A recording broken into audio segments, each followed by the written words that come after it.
Welcome to Transformative Principal. I'm your host, Jethro Jones, and you can follow me on Twitter at Jethro Jones.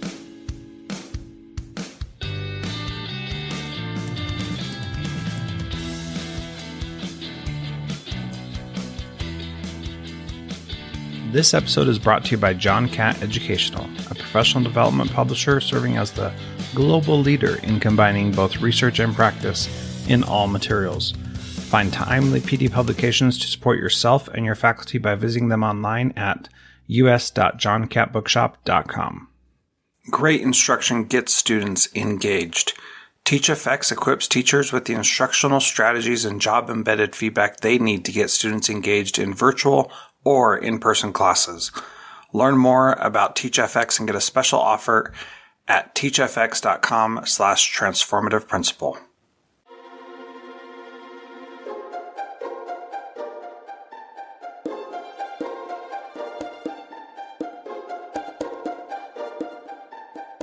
Welcome to Transformative Principal. I am excited to have Sarah Lavezzo on the program today. She is the founder and director of Ascend Micro School in Colorado Springs. She's a gifted intervention specialist and has also co-authored several curriculums for the United States Institute of Peace and Heart Work. She is passionate about learner-driven education, global education, empowering children and young adults. She is the mom of a delightfully unique little girl and loves to build community with other parents and support them in their journeys. And you can reach her at sarah@ascendmicroschool.com. Sarah, welcome to Transformative Principal. Thanks for having me on. I appreciate it.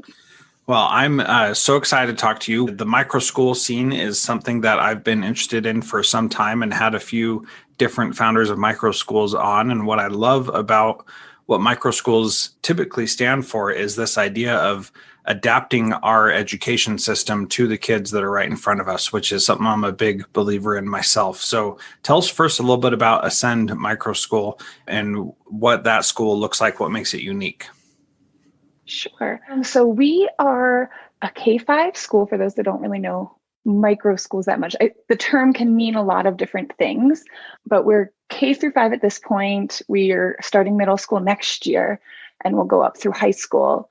We have 24 kids. We have them divided roughly into 2 different groups. So we have a primary teacher and an intermediate teacher. They're kind of divided up, but we also have a lot of going back and forth between the 2 groups. And then there's a teacher and an assistant in both groups. Normally, we're literally like a one-room schoolhouse. This year, due to COVID, we split up into 2 different buildings, one down a little path we rent from a campground, actually. We're in the forest and do a lot of outdoor education as well. But we were able to spread out this year so that we could still meet in person, which has been great. And it sounds like you're small enough that you have been able to meet in person during the COVID restrictions. Have you done any virtual meeting?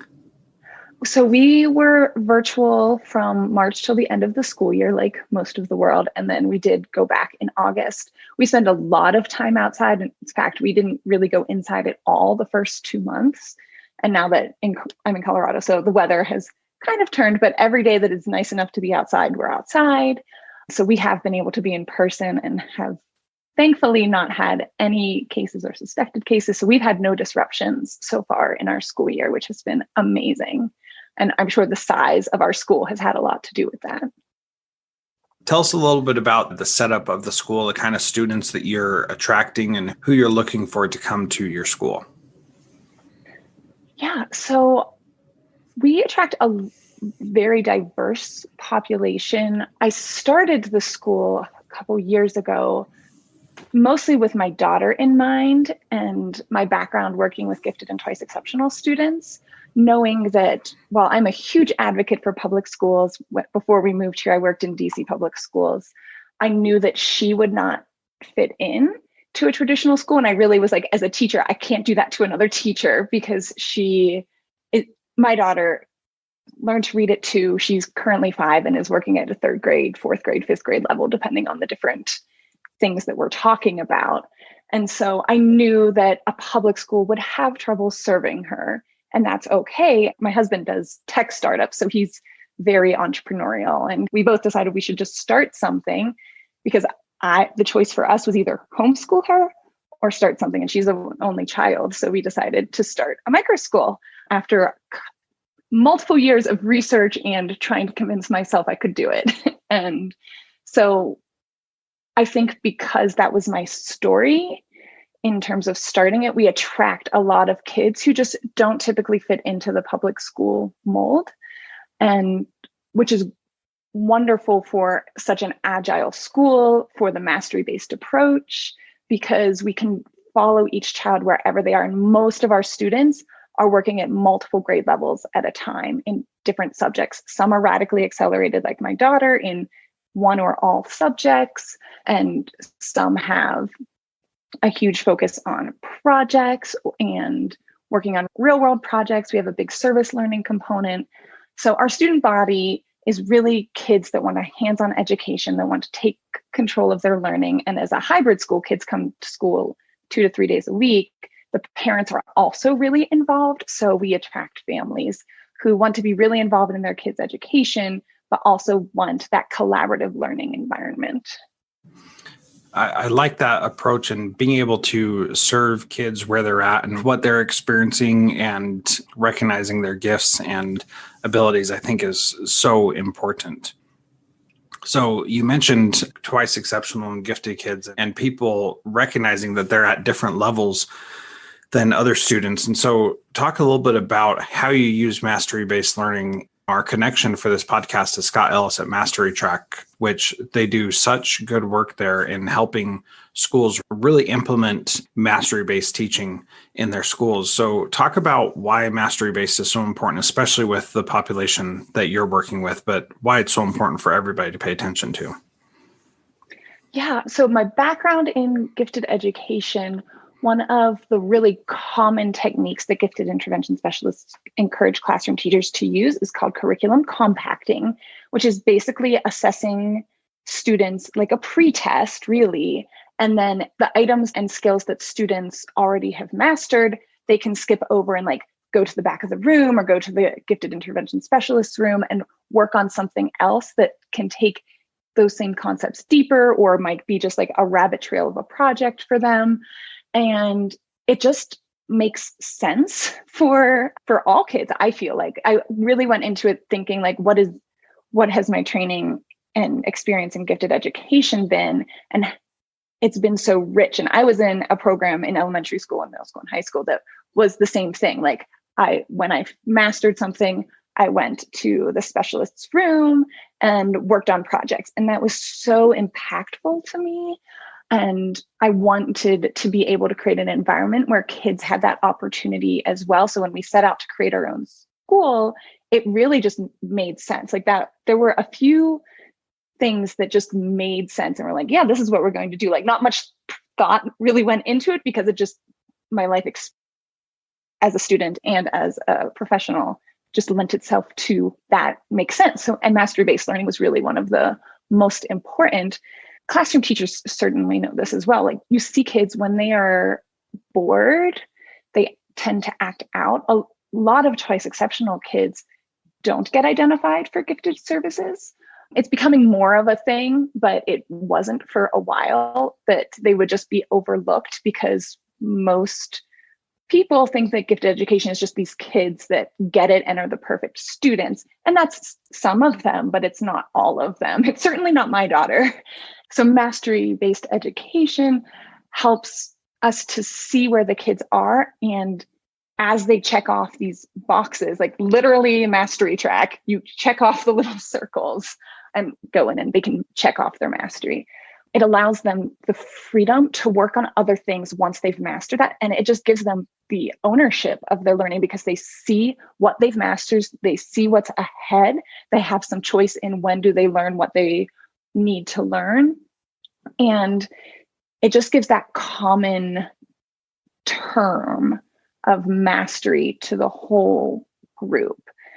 And it also helps kids to, I think, feel more confident because they see, and how Mastery Track is set up, most of the subjects are multi-age grade bands instead of in fourth grade you do this, in third grade you do this, in sixth grade you do this. And some of them are that, but for the most part, it kind of combines some grades. And so you don't have as much comparison, which when you have a multi-age classroom, is a really important thing because currently have a fifth grader who's doing pre-algebra, and I have some third graders who are like doing second grade, third grade math, and that's all okay. All of those things are okay and right for the student. And to have the terminology associated with mastery learning allows for them to feel confident in where they are right at that moment, and to know that we appreciate where they are and we're helping them where they are, and they're on their own timeline to master things. And I've just seen a load come off of a lot of kids' shoulders when they finally realize that what we're saying about they can learn at their own pace and they're in control of their learning, when they realize that's actually what we mean and we're not just saying that, the kids just blossom. And so that's what I really love about mastery learning. Yeah, that's great. One of the things that I've seen for sure is what you were just talking about, that idea of kids, we say something and they think it means one thing, but we don't actually follow through on that in education. And that's just an interesting dynamic to be aware of and pay attention to, because it does make a difference when the kids know that their learning is in their control. And it really is with mastery learning, where it's not necessarily if you have a curriculum that you're trying to follow and have everybody on the same page.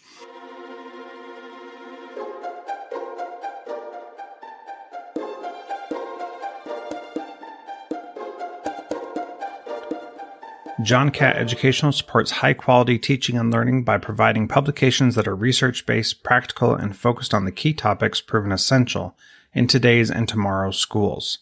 The latest John Catt publications include a book whose bold, transformative ideas amaze and infuriate people around the world, according to one reviewer, a title from global leaders in curriculum planning, practice, and retrieval, one book that says stop talking and start doing with regard to teacher well-being, and much more. These books, used by educators of all roles across North America and worldwide, amplify fresh, engaging voices with practical strategies to create transformative change.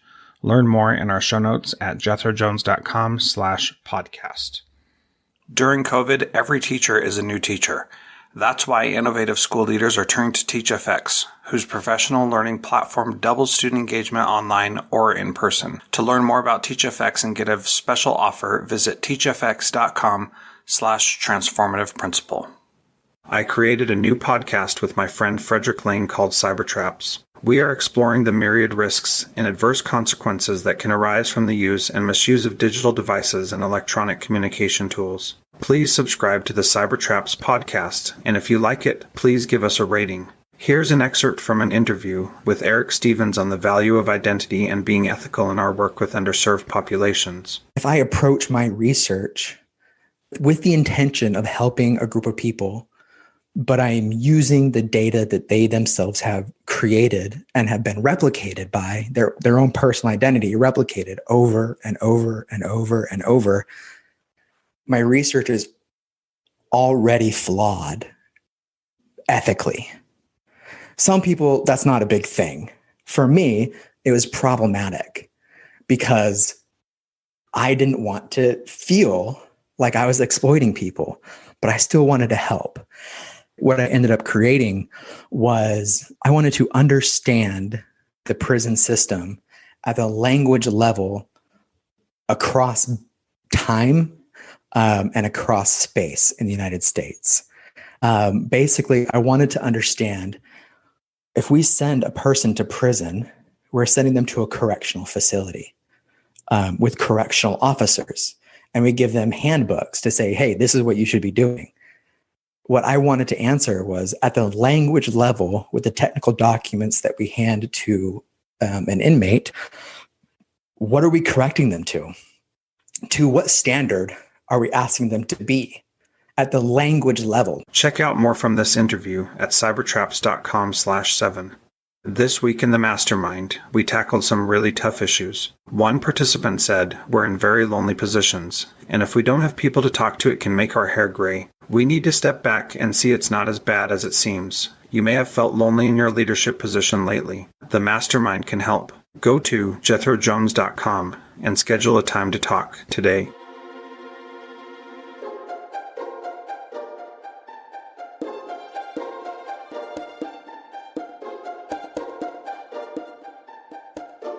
What I do want to ask you more about, though, is this idea of the comparison, because the comparison is an interesting piece that when we compare kids to other kids, that's when we see deficits. When we compare kids to themselves, those deficits disappear because you can't be behind where you're at because you're just where you're at. And so it's kind of this thing where we've talked a lot about during the pandemic, these times where kids are falling behind or losing out on something. And that's not really what's happening. Kids can't fall behind because they only fall behind when you compare them to somebody else or compare them to something that is not related to them, like a curriculum guide that says they should be at this particular place. And what you're saying is that the mastery learning allows them to accelerate more than otherwise, and allows them to comfortably accelerate because they are in control and they can see what they're doing. Can you talk a little bit more about that piece of how comparison is damaging to them? We're in our second year at the micro school. And last year I saw a lot of it. It's getting lesser now, but the older kids, so in the upper elementary, and I'm sure this will be an issue next year with middle school when we have new students, but typically when we have new students, they come in really struggling with that comparison because they see they're in a multi-age classroom and there's some kids are ahead of them, but younger than them. And some kids are behind them, but older than them. And the comparison, I think, is really damaging. I've had multiple students who really almost their whole first year with us last year, we had several of these kids that they didn't make a ton of academic progress. And in talking with parents, we knew that at the beginning of the year that what we wanted was to get them out of their own heads of comparison and to really build foundational skills. Now, a lot of the kids that we serve, they're at our school for a reason, that their needs were not being met elsewhere just because of their uniqueness. And oftentimes resources are not there for neurodiverse kids. And so to have these kids come in, oftentimes, quote unquote, behind where they were supposed to be for their grade level because their needs weren't being met. And so it's a lot of counseling them through, this is your past, this is where your education has gone to at this point, but we're going to work on building you up through the future, and you get to pick your pace. And do you feel comfortable moving on? Or do you want to stay and keep working on this? Or do you want to switch gears completely and then come back to that later? Because we see the comparison is so damaging to their future work, in their schoolwork, and honestly in life. And to try to give them the confidence of who they are as a person and to show them that their value is much more than a letter grade on a report card or the grade level on a math workbook that they may have, that their value is this huge thing that they're able to do, that they uniquely are able to do. And when we put it from that perspective and the academics are just a way to help them get there, then that's when you really see the light come on in their faces. And probably the biggest compliment parents give me is, my kid used to cry and scream about going to school, and now they can't wait. And I think that has a lot to do with just that mentality of removing the comparison and encouraging each child, and the kids encouraging each other when they get something or they master something, and it's not this competition between them. Probably one of my favorite stories this year has been, so the kids decided they wanted to write an original musical. And my teaching assistant and I are both very much into musical theater. So we were like, yes, this is a great idea. And they wanted to do the show to raise money for an orphanage we partner with in Guatemala. And we wrote the script, and it was right before fall break, and it was time to assign parts. And I had all of the kids write out what parts they wanted and just list all of them. And then we kind of did pick sticks. And probably one of the best things, I have this group of girls who all are really artsy and all wanted the main parts. And as I picked, and I was really expecting tears. I was expecting parents coming to me oh, she's really struggling with this.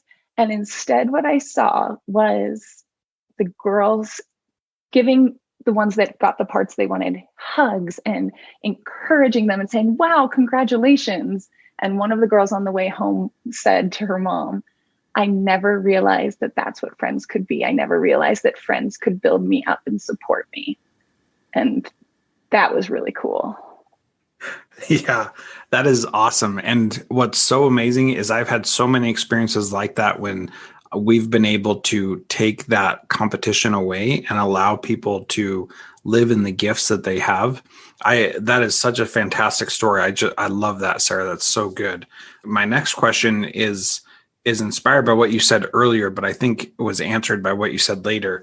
But I want to dive into it a little bit more. So the kids who are doing mastery learning, they have a different approach and they are focusing more on their own growth and development.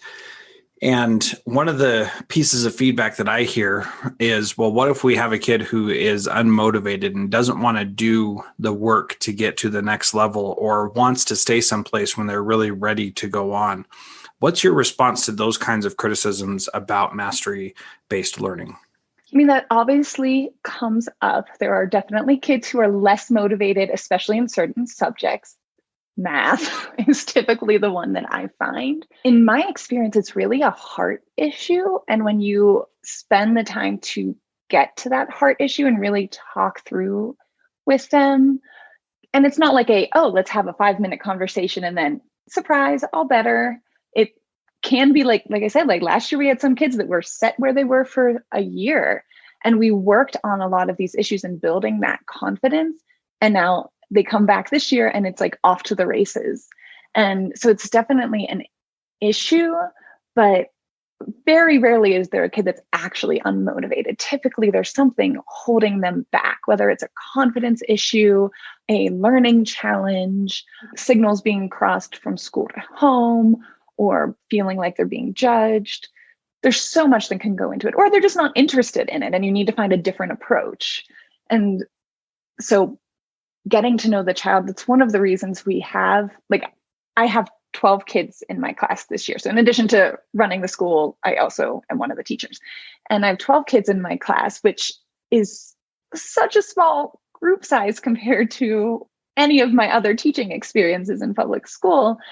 But I have another person in the room with me. And yes, that helps with academics. But more importantly, that means that somebody is always available to talk through things with the kids. And I think that is probably one of the most invaluable things that we have in the micro school world. Like there's typically lots of extra adults around, and that helps with conflict resolution. That helps when a child needs extra attention. I mean, teachers can only do so much for one singular person. And that ability to work with kids and talk with kids and make them feel valued and seen without a rush time of, I have to go do this now. So sometimes like my TA takes over for me. Sometimes she's talking with a child, and we just work it out so that the kids can always have time to talk and they know that there's an adult with a listening ear. And I think that relationship solves so many problems just naturally. I think you're absolutely right. That's been my experience as well, that the relationship can overcome all those challenges. Well, maybe not all of them, but the vast majority of them. And it's something that we tried this year in our family. I created a little micro school. And as of right now, as we're recording this, I don't have any students besides my own children in it. But what I've seen is that as we have, as the adults, had patience like you were talking about and helped our kids work through the challenges that are preventing them from being successful, we've seen tremendous growth in them as we've done that. So, for example, for a long time, one of my kids didn't want to do anything at all. And it was frustrating to us as parents to see that happen, because we knew that there was potential there. We knew that that child could accomplish more than what they were doing. And it just took a long time for that child to want to do anything. But once that child wanted to do something, it really changed a lot of things, because it wasn't just about me saying you have to do this. It was more about that child choosing to want to do something and putting all of their heart and effort into it. And so we could be patient while we waited for that change to come over them.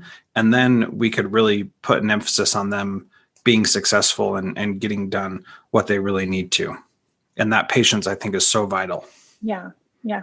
I would agree. I mean, even as a mom with my own daughter as a hybrid school, I have her on Mondays and Fridays for our homeschooling days. And just, I'm very type A. She is as well. And our personalities are just so similar and so intense. And realizing that I need to give her the same freedom at home that I give all of the kids at school, and the same grace to not always be super motivated. And our homeschooling days have really turned more into like unschooling. She plays cello and does a lot of other various things. She also is trying to start her own little business to make cards. So we're like working on those sorts of things. I think she has inherited the entrepreneur mindset from her daddy, but that patience with her, and knowing like she's almost 6, like she's really young, and it can be hard to transition from, I think, home to school sometimes, and allowing like all of the philosophy that I've built this school on to also be part of my home.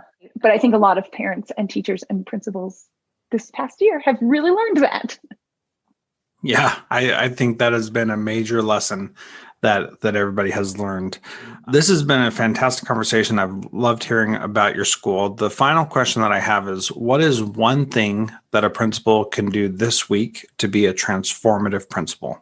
I guess I will share. We had our little staff party, Christmas party. There's 4 of us last night, our little Christmas party. And one of the things that I had just decided to do, which seemed, I don't know why I decided to do it, but I did, was I decided to like write up a little something about each of the staff members and what they meant to me and meant to the school, and shared that with them, and not expecting anything return. But then they all like, it turned into this all like everybody speaking life into each other.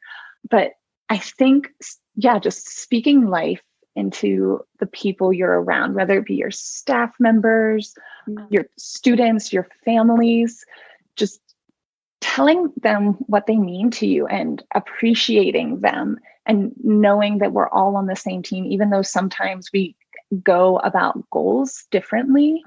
I have noticed that I feel so fulfilled as the leader of a school, but also with my colleagues and with the families and with the kids, because we all together have created this culture of respect and love and speaking life to each other and calling out the good and finding strengths and working through any conflicts that arise from a place of assuming positive intent. So I would say that's a very long answer to say, like, call out the people in your school and tell them how amazing they are and encourage them.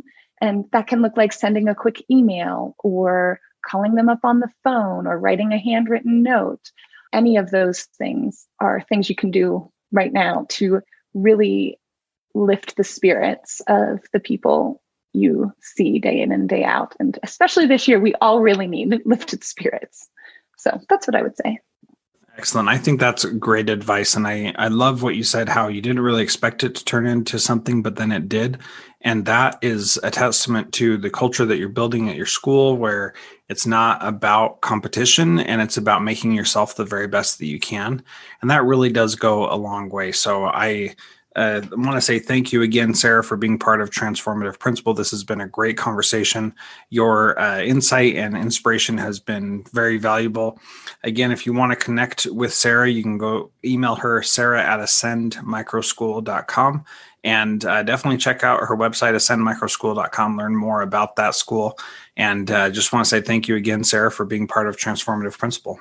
Well, thank you for having me. Thanks for the great discussion.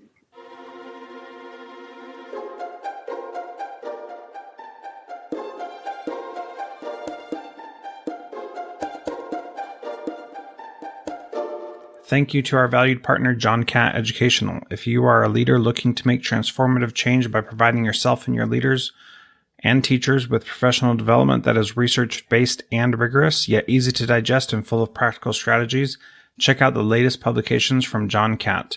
Visit us.johncatbookshop.com to find information on bulk orders or learn much more in our show notes.